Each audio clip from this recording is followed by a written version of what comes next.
What I enjoy about the dynamic between Q and Bond is that they're sort of polar opposites.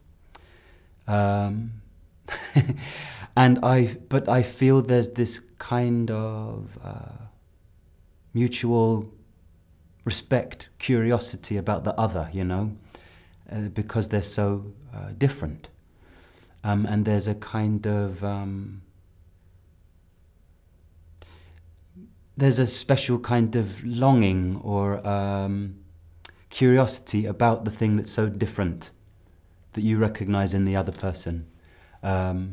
I suppose, to put it sort of crudely, they're kind of brains and brawn, although it's not quite that clear cut. But yeah, there's and it's sort of playful, and you know, Bond tests Q's patience frequently, but there's affection and concern, you know, genuine concern there. I mean, I think the film begins with all of us at MI6 not really expecting Bond to appear at all. We think he's gone and is retired. So everything that unfolds is very unexpected for all of us.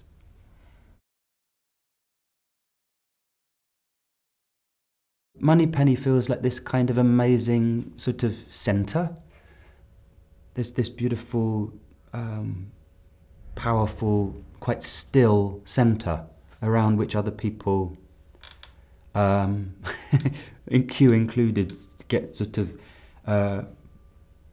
more panicked or more stressed. But she's always very still and clear, and always sees very quickly what's going on, what needs to be addressed, and I really like that. I think that's also quite a lot of Naomi, and it's another nice thing that more of us as people gets kind of poured into these characters, which I think is lovely.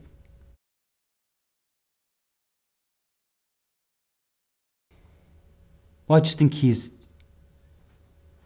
a brilliant actor who's brought himself to this character. I mean, that's all you can really hope for. And he's just made, I think, an indelible stamp upon it. And it's got a lot of Daniel in it, you know. And it's a very, very different incarnation of the character to the ones that preceded it, and whoever comes next will have the freedom to do the same thing.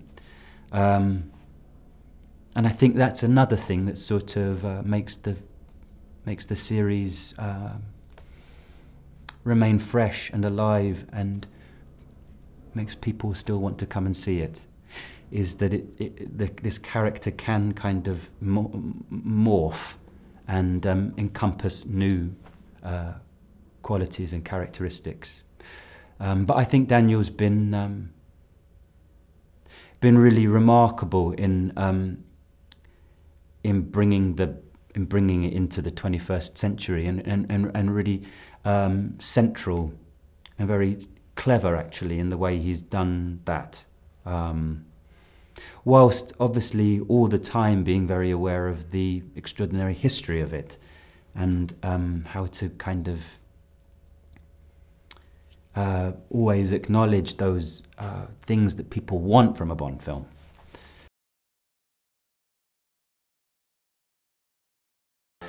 Well, they're just lovely, and I don't know, I mean, I just feel so sort of lucky and thrilled to be a part of this thing. I mean, still I feel that. And it's so interesting because I think people ask me what it's like to be involved in a Bond film, and I think people feel like it must be this enormous machine, and then of course it is enormous. And enormous numbers of people are involved in making it, but it always feels small, and close-knit and like a family, and that you're cared for, and they're interested in what you have to offer, you know. That's so special, really.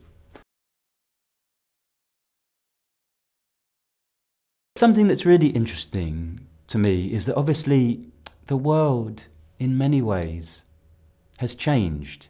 I mean, obviously it's changed enormously since the first Bond films, but even since the last Bond film, even since Spectre, the world has changed.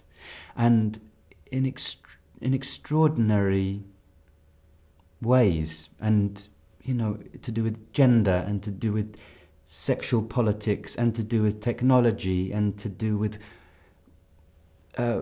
politics in general, and world events. And so I think there's a real intrigue about how you're going to make this relevant now. How do you move with the times? How do you reflect the times? How do you keep riding that wave, you know, so that it doesn't become something outdated, outmoded? I think that's what people are intrigued about, and I am too. I think it has to evolve in order to stay relevant.